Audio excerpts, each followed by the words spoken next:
serenity to accept the things we cannot change, the courage to change the things we can, and the wisdom to know the difference. God's will, not ours, be done. Amen. Amen. What's your name? Arthur.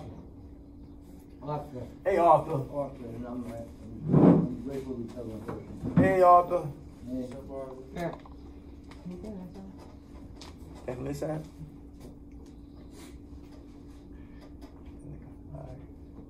What's wrong with this one? Okay. All right. Come on, I'm sorry, Arthur.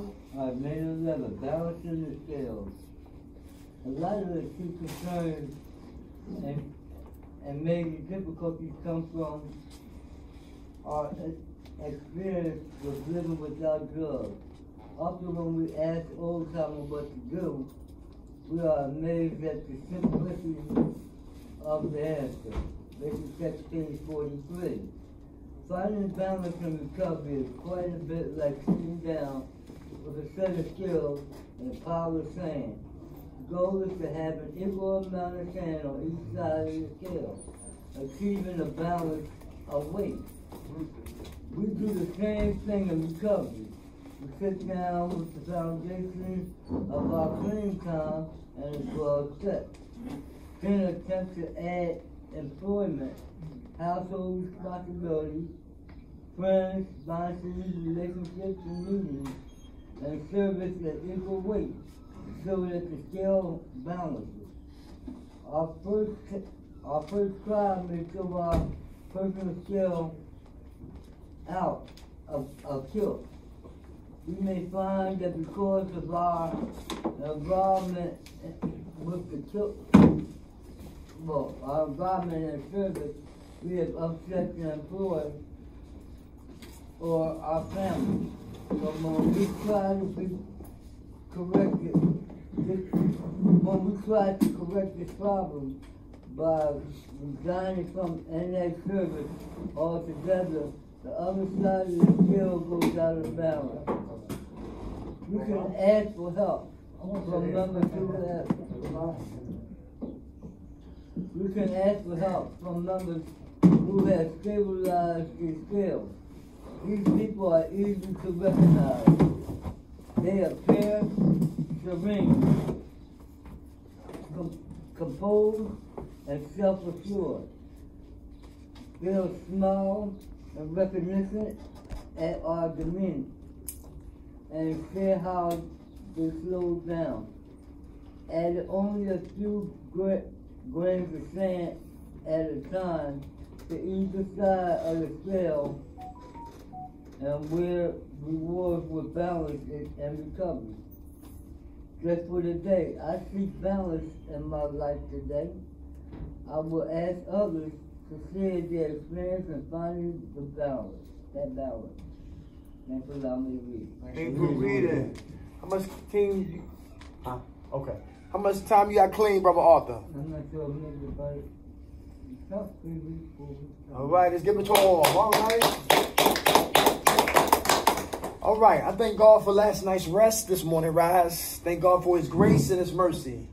Grace is always giving me what I don't deserve, and mercy is not giving me what I do deserve. And for that, I'm eternally grateful. All right, everybody doing? All right. My name is Derek McKnight. My partner, Robert Hayes, is not here.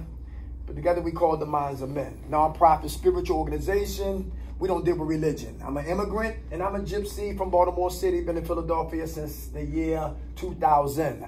I've been using drugs for 20 years. I've been clean for 13 years, but all I got is today. This is Sister Deborah, and people might want to know what's this apparatus over here in the corner. We just taping our groups. We've been doing groups since 2006, so hopefully maybe this might be the year that we maybe can get on, get to another stage, and God might open up some other doors, you know, just to carry the message further out. I've never been to Chicago, want to go there. Never been to Michigan, never been to Indiana, never been to California. But I'm saying I'm just trying to travel this year right here. It's one of my inspirations and ambitions that I got for the year 2021. All right, before we get started tonight, anybody got anything on their hearts and minds they want to talk about, discuss? Men's rap. I love men's rap. Men's rap. I love men's rap. Come on, brother. This week been a very up and down roller coaster. And also I relapsed. Again? Yeah, big time. There's been a lot of upsets, setbacks, and a lot of disappointments. You know last week how jolly I was about moving up for apartment. Right. Couldn't find out the person that was there before me messed up the whole plumbing system. You didn't know about it until the last minute. It's going to take weeks to fix. Never the upset and the disappointment because of the way you go. And I relapsed. And I'm here. But you said something before you started the whole meeting. You said just for today. Just for today. Okay. All right, how much time you got clean now? Oh, yeah. 5 days. Let's give it to him, y'all. All right. Okay. Anybody else? All right. Tonight, let's get into it. What my brother just talked about. All right. Let's talk about the heart tonight. All right. The heart is very important. All right. They said what comes from the heart. What comes out the mouth comes from the heart. How you doing, sis? All right. What comes out of the mouth comes from the heart. Okay. And in my heart right here, I love illustrations.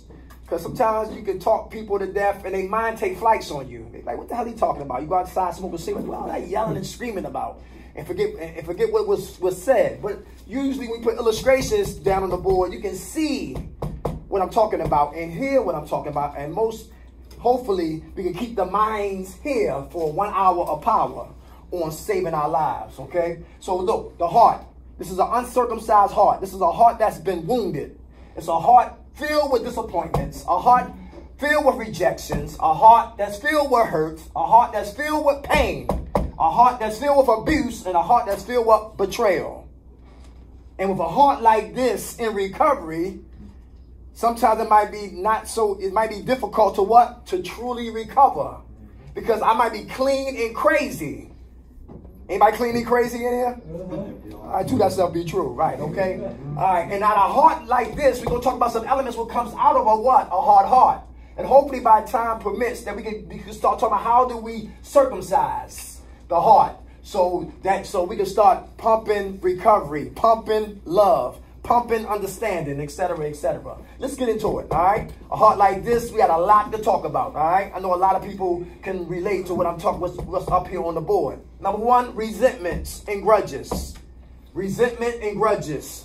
For a life like this, I'm 50 years old, with all the trauma, all the pain. I've got to put trauma up here, right? We have what? Resentments and grudges. Anybody? Resentments and grudges. Anybody want to talk about it? This life produced this heart, which give me the response of having what? Resentments and grudges. Anybody? Anybody? Nobody. Nobody got no resentments. Nobody had no grudges. For me. Hey, what's up, my brother here? How you doing? How you doing? All right. What's your name? George Manhattan. Hey, George.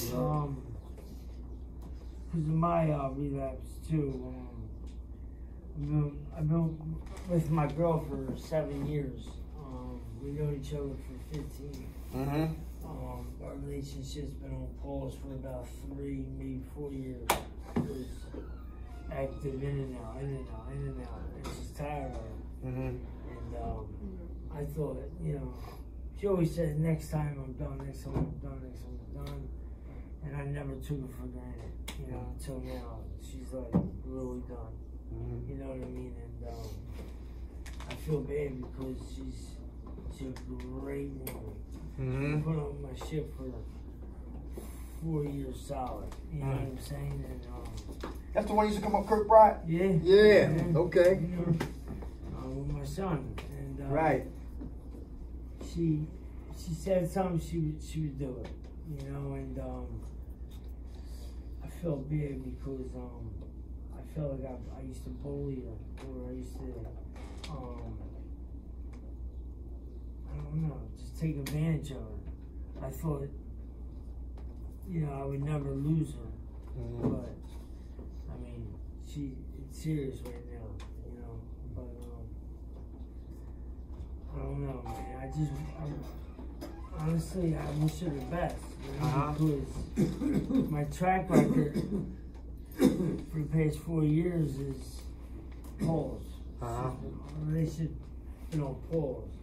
And she's not getting no younger. She's 39.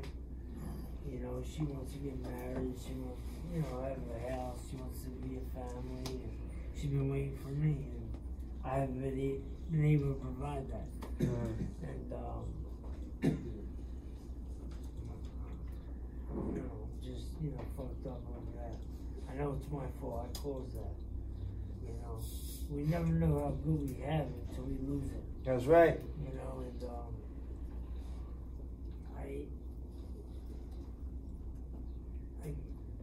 I don't know. I was upstairs crying earlier, like begging her, like I always do. Please, please, please. It's like, listen, man, I told you, I'm done. Your son's crying at night, like, why can't Daddy come and take me to the park anymore? Why can't Daddy come to the T-ball games? Why can't Daddy just, he's coming over every day. I'm on restriction, so I can't do that. I gotta go to the clinic, come right back. You know, and I did it to myself. You know? So hopefully, I can get out of it.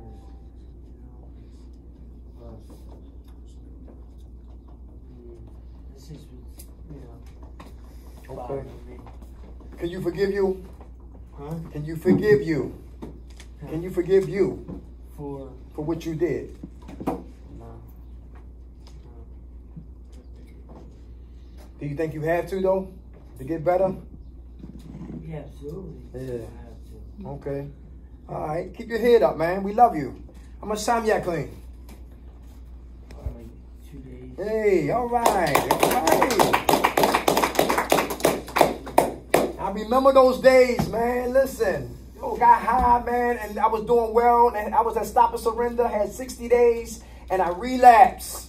And when I relapsed, I had to come back into the community and let everybody know that I fell short. Not you, the preacher, not you, the one who said, I'm not a recovering addict. My name is Derek. I'm a soldier for Christ. Here I am, a soldier for Christ with a crack pipe running down Lehigh Avenue. A soldier for Christ, all right. So you ain't no addict. Then I had to come back amongst the people and I had to hear it. You know what I'm saying? But I understand what my brother going through. I understand what the brother's going through, man. Listen, but keep your head up. The enemy's job is to keep our head down, to make us feel worse than what we already feel. And it's when you feel like that, it's easy to go get high and keep getting high. But when you get your head up and keep your head up and fight to keep it up. And understand, listen, I made a mistake, but I ain't no dope fiend. That's what I did, but that's not who I am. Very important to keep telling yourself positive self-affirmations. Women do it, men got to do it too. Women do it, men got to do it also. And if nobody else speak life into you, you speak life into yourself. Grudges. For those who just came in the cipher. We talk about what? The heart. The heart that's pained up. The heart got a lot of hurt. The heart that has a lot of rejection. The heart that got a lot of disappointments. The heart that got a lot of trauma. The heart that got a lot of abuse. And the heart that suffered a lot of betrayal. And out of all of that inside their heart, these are the elements that come out of a heart that way. And I cannot recover or get better if I don't start circumcising this pain. But it's a process. I can't get the power unless I go through the process. Resentments and grudges. No acceptance, no revenge. Yes, come on, brother L. Hey, good evening, family. I've been through a lot of that stuff that's inside their heart. Yes, sir. But like I think through time, like all wounds heal. Yes, sir. When you separate yourself from elements, cause that type of stuff, that make your heart bitter like that did. I learned to separate myself from that, and like a lot of wounds heal from that. Like I had a lot of rejection and resentment and stuff like that there, and by me healing that, through therapy, not on my own. I just go through. I still see a psychiatrist, so I was helped with healing that, and I can't hold grudges. One thing about since me going through that. Like, if you do something to me, I might be mad at that minute, but I can't stay mad at a person because I know everybody got faults and negativity. I think that's how my mind thinks now. I have to change my thinking situation So grudges, by me going through all that hurt and resentment and all that there, you know, and rejection and abandonment, you know, my father not being there, and stuff like that there. I had authority figures, authority issues. Man, I grew that, man, through the help of therapy. You know, but therapy didn't stop my addiction. Now I'm learning now, this trip here, I'm combining all that therapy together and stuff like that there. I've been clean for almost a year now, man. Hey, all right, brother. Desire is just like evaporated, man, you know, and like you said, and I like what you said, one of your ambitions for 2021. See, I got ambitions too now. First I just lived day by day. Even though, you know, but I see a future, and I know I'm not living for myself anymore. You know, because I got grandkids. Even though I had to go through, you know, life of penitentiaries and stuff like that there, I was abandoning my own children, but God blessed me with grandchildren to start that thing back over again. You know, I'm not going to blow that one. So I'm not living for me anymore. So I'm not a bitter person like that no more. You know, so a lot of that stuff happened to me growing up through the years, but through therapy and